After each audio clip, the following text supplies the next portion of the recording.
आऊज़ु बिल्लाहि मिनश्शैतानिर्रजीम बिस्मिल्लाहिर्रहमानिर्रहीम।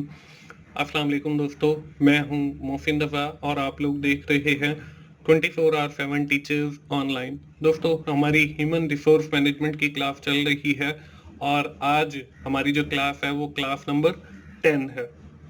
दोस्तों, पिछली क्लास में हम लोगों ने ग्रुप्स के हवाले से बात की, तो हमारी जो डिस्कशन है वो आज भी ग्रुप्स के हवाले से जारी रहेगी और आज हम लोग जो है टीम्स की बात करेंगे। आज की क्लास शुरू करने से पहले हम लोग जल्दी से देख लेते हैं कि हमने अपनी पिछली क्लास के अंदर क्या पढ़ा था।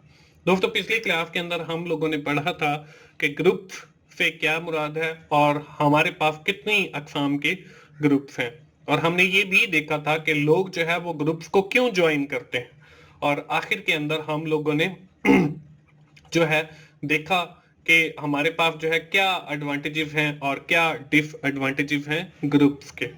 दोस्तों, यहाँ तक तो थी हमारी पिछली क्लास। आज की क्लास, जैसे मैंने आप लोगों को पहले भी बताया कि आज की जो हमारी क्लास है वो टीम्स के हवाले से है।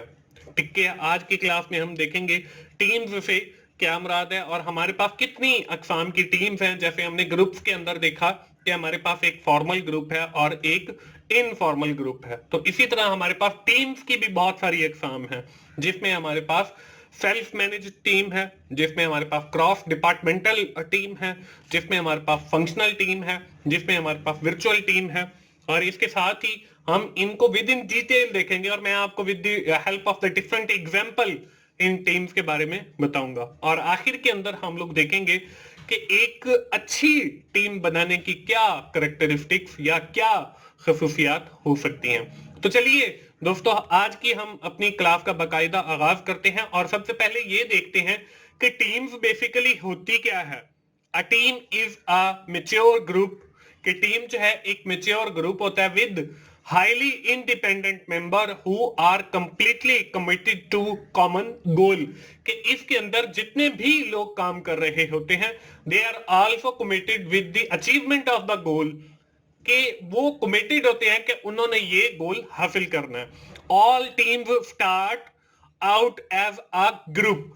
हर जो टीम बनती है वो सबसे पहले एक ग्रुप बनाया जाता है और फिर उसको टीम के अंदर कन्वर्ट किया जाता है। But not all groups become team. के हर जो टीम है वो ग्रुप बन सकती है, लेकिन हर जो ग्रुप है वो टीम नहीं बन सकता है। तो दोस्तों, ये है एक टीम। तो दोस्तों, जब भी कोई टीम बनाई जाती है तो सबसे पहले जो है उसकी कुछ कैरेक्टरिस्टिक्स होती हैं टीम को बनाने के लिए। तो उसमें जो पहली चीज होती है वो होता है पर्पस। कि वो जो टीम बनाई जा रही है उसका कोई ना कोई मकसद होना चाहिए। इसके बाद जो दूसरे नंबर पर चीज होती है वो होती है ड्यूरेशन। कि जिस टीम को बनाया जा रहा है क्या वो लॉन्ग टर्म के लिए है, क्या आया कि वो किसी एक खास प्रोजेक्ट के लिए है। जब वो प्रोजेक्ट कंप्लीट हो जाएगा तो वो टीम भी खत्म की जाएगी या नहीं की जाएगी। तो ये ड्यूरेशन के हवाले से हो गया। इसके बाद जो तीसरी चीज है वो है मेंबरशिप। कि इसके मेंबर भी एक प्रोसेस से गुजर के फिर इस टीम का मेंबर बनेंगे। अब इस टीम के लिए रिक्वायरमेंट है कि उनकी जो क्वालिफिकेशन लेवल है वो एटलीस्ट बैचलर लेवल होना चाहिए, उनके पास 5 ईयर का एक्सपीरियंस होना चाहिए। Then they will become the part of that team. फिर जो है वो इस टीम का मेंबर बन सकते हैं। तो ये एक कैरेक्टरिस्टिक है टीम की। इसके बाद आखिरी जो है वो है स्ट्रक्चर। कि इसका कोई ना कोई स्ट्रक्चर होना चाहिए। कि एक स्ट्रक्चर, जैसे हमने ऑर्गेनाइजेशनल स्ट्रक्चर देखा वैसे टीम का भी स्ट्रक्चर होता है कि कौन बंदा जो है इस टीम को लीड करेगा, कौन बंदा जो है इस टीम की प्रोडक्टिविटी को मॉनिटर करेगा, कौन सा बंदा ऐसा है जो इसकी टीम को जो है टास्क असाइन करेगा, कौन सा बंदा ऐसा है जो टास्क असाइन किए गए हैं और उनको चेक करेगा, मॉनिटर करेगा कि क्या आया जो टास्क इस टीम को असाइन किए गए थे वो कंप्लीट हुए हैं या नहीं हुए। तो ये सारा बेसिकली एक स्ट्रक्चर बनाया जाता है, एक ढांचा बनाया जाता है, और साथ ही ये भी डिफाइन किया जाता है कि कौन सा बंदा जो है वो किसको रिस्पॉन्सिबल होगा, किसको जवाबदेह होगा। तो ये है बेसिकली टीम। दोस्तों, हमारे पास जो है टीम की मुख्तलिफ अकसाम है। इसमें जो पहली दो अकसाम है, एक सेल्फ मैनेज टीम है और एक क्रॉस डिपार्टमेंटल टीम है, इनको हम देख लेते हैं। पहले हम सेल्फ मैनेज टीम को देखेंगे। A self-managed work team is a formal group of employees who operate without a manager and are responsible for a complete work process or segment that deliver a product or service to external or internal customer। कि ये लोग जो है मिल के एक group बना लेते हैं और इनका जो टीम का है वो कोई सुपरवाइजर नहीं होता, कोई मैनेजर नहीं होता।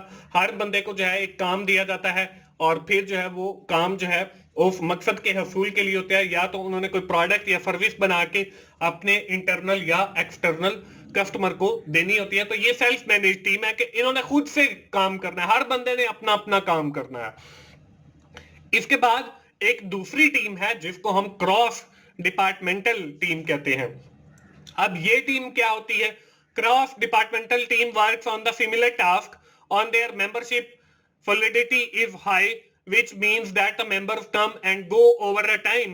Process team which address complex tasks have highly fulfilled membership।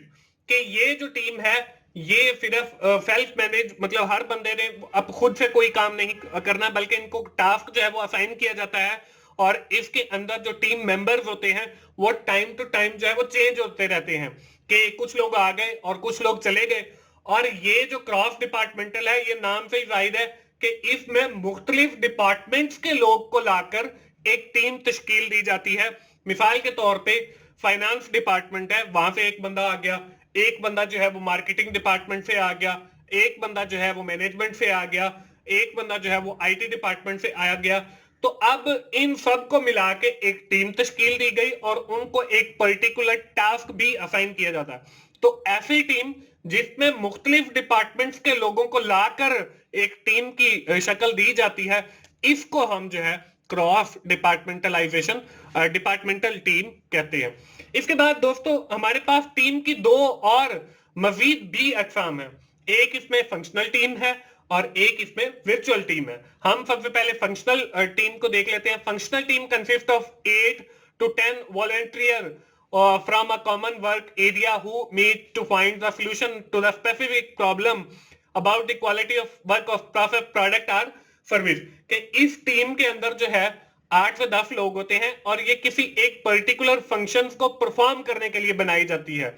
और इसमें जो है जैसे हमारी जो सेल्फ मैनेज टीम है उसके अंदर कोई सुपरवाइजर या मैनेजर नहीं होता, लेकिन जो फंक्शनल टीम है इसके अंदर आपका कोई ना कोई सुपरवाइजर होगा या कोई ना कोई आपका मैनेजर होगा।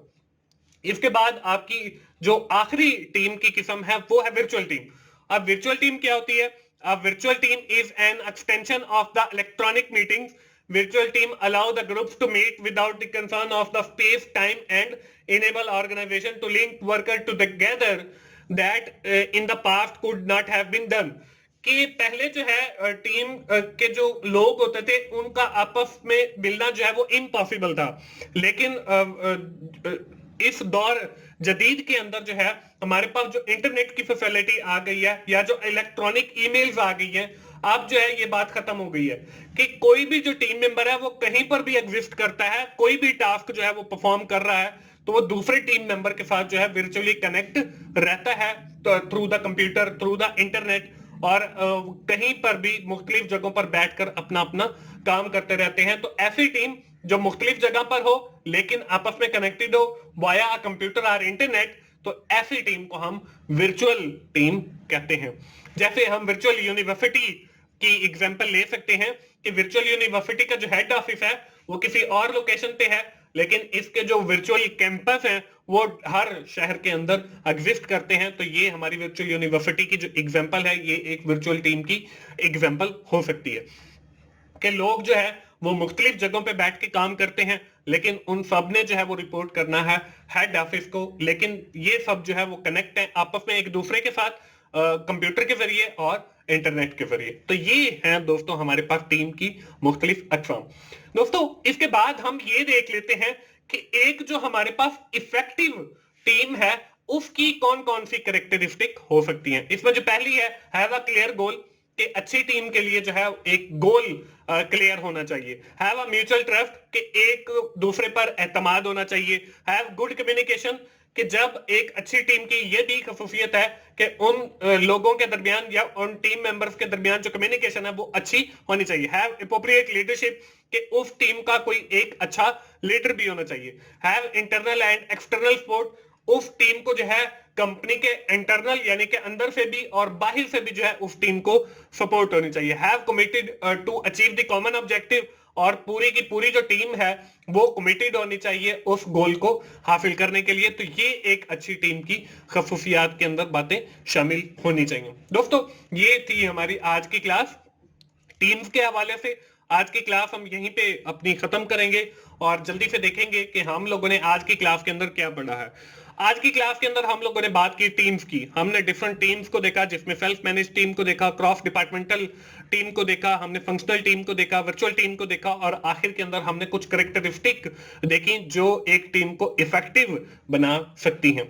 दोस्तों आखिर में मैं फिर आप लोगों को यही कहूंगा कि अगर आपको मेरी वीडियोस अच्छी लग रही है तो आपने लाइक कीजिए, अपने दोस्तों के साथ शेयर करें और कमेंट जरूर किया करें मेरी वीडियोस पे, ताकि मुझे पता चल सके कि लोग जो हैं वो मेरी वीडियोस के साथ इंगेज्ड हैं और इनसे फायदा उठा रहे हैं। और मेरा चैनल 24/7 टीचर्स ऑनलाइन सब्सक्राइब कीजिए ताकि मेरी हर आने वाली वीडियो, हर आने वाला लेक्चर आप लोगों तक पहुंच सके और आप उससे सीख सकें। दोस्तों मिलते हैं अगली ह्यूमन रिसोर्स मैनेजमेंट की क्लास में। उस वक्त तक के लिए अल्लाह हाफिज।